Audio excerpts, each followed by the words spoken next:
Hello.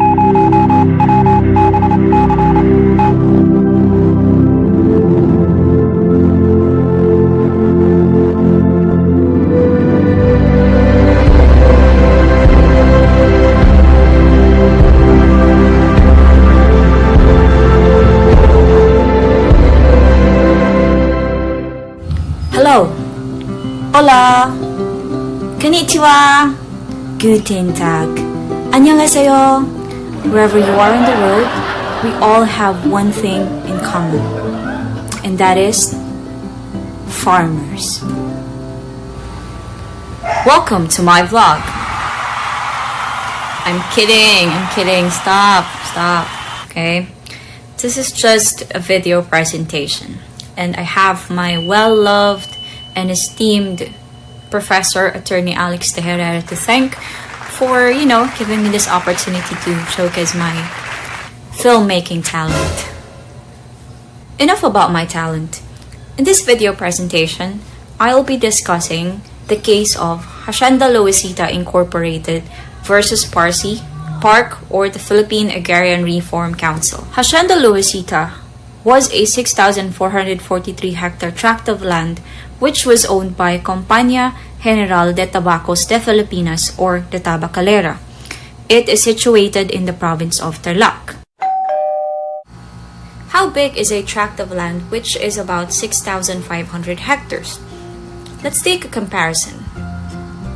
Legazpi is 20,420 hectares. It's way too big to be compared to Hacienda Luisita. What about Naga?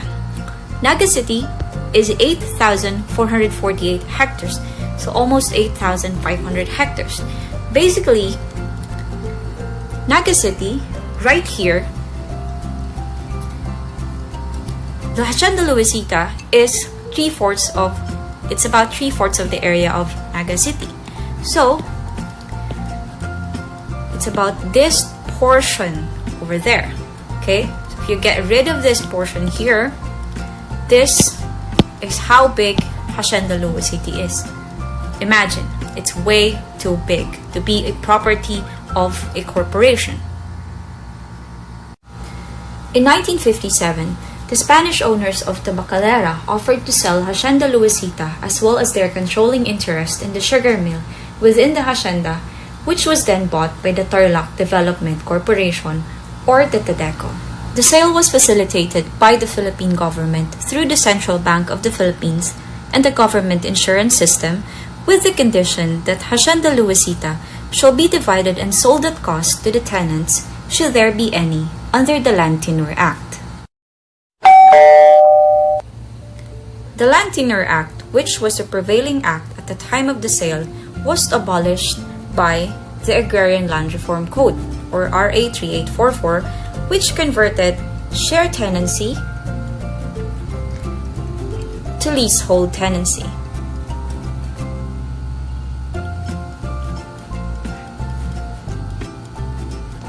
Thereafter, Congress passed the Code of Agrarian Reform or RA 6389, declaring the entire country a land reform area and providing for the automatic conversion of tenancy to leasehold tenancy in all areas.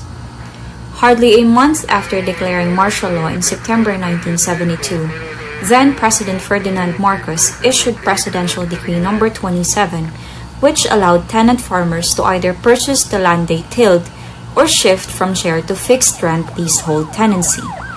On May 7, 1980, the Martial Law Administration filed a suit before the Manila Regional Trial Court against TEDECO et al.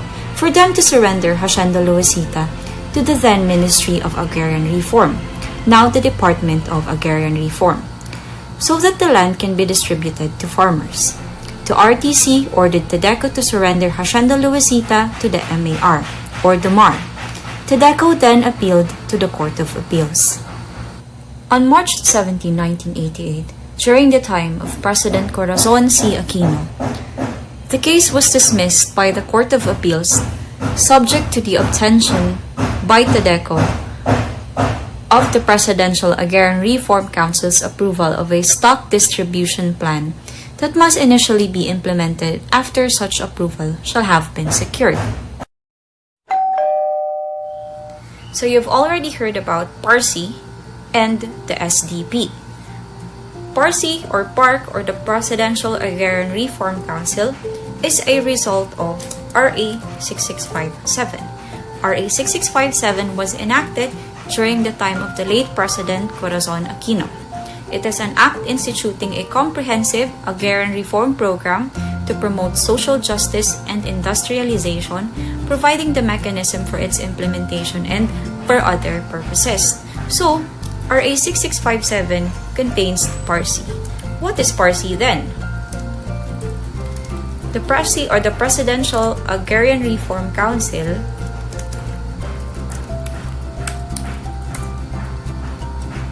is the highest policy-making body of the Comprehensive Agrarian Reform Program. So what about stock distribution plan? The enactment of RA 6657 ushered a new process of land classification, acquisition, and distribution, one of which is a stock distribution plan, which is an option for corporations to distribute their agricultural tract of lands.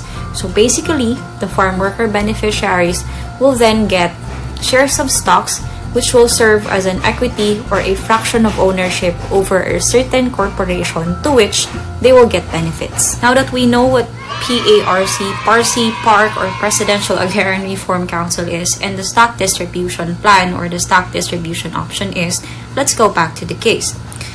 The failure to comply with the SDP or the stock distribution plan will cause revival of the previous decision. That decision being the dismissal of the case that was instituted against the Hacienda Luisita during the Marcos regime. For this reason, the Hacienda Luisita Incorporated, or the HLI, was formed to facilitate stock acquisition by the farmers. In 1989, about 93% of the farm worker beneficiaries accepted and signed the proposed SDOP or the Stock Distribution Option Agreement. A referendum conducted by DAR showed that 5,177 farm worker beneficiaries out of 5,315 participants opted to receive shares in the HLI.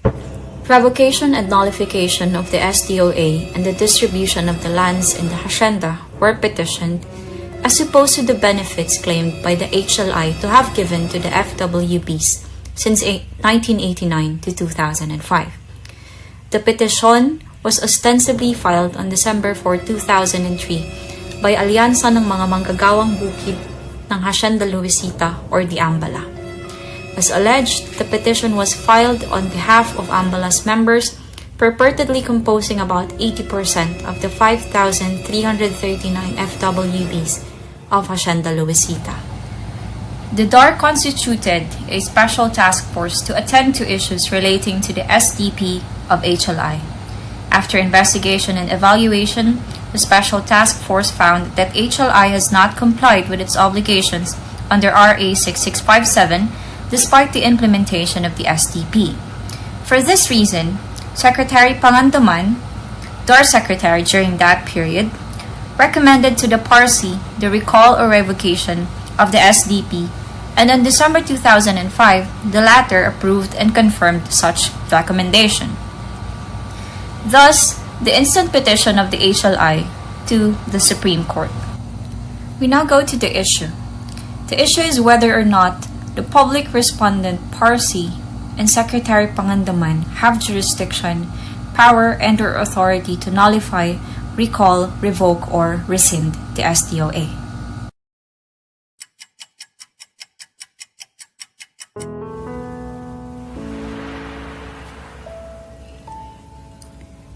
Under Section 31 of RA 6657 as implemented by DAO 10, the authority to approve the plan for stock distribution of the corporate landowners belongs to PARC. However, contrary to petitioner HLI's posture, PARC also has the power to revoke the SDP which it previously approved. It may be, as urged, that RA 6657 or other executive issuances on agrarian reform do not explicitly vest the PARC with the power to revoke or recall an approved SDP. Such power or authority, however, is deemed possessed by PARC under the principle of necessary implication. A basic postulate that what is implied in a statute is as much a part of it as that which is expressed. Following the doctrine of necessary implication, it may be stated that the conferment of express power to approve a plan for stock distribution of the agricultural land of corporate owners necessarily includes the power to revoke or recall the approval of the plan.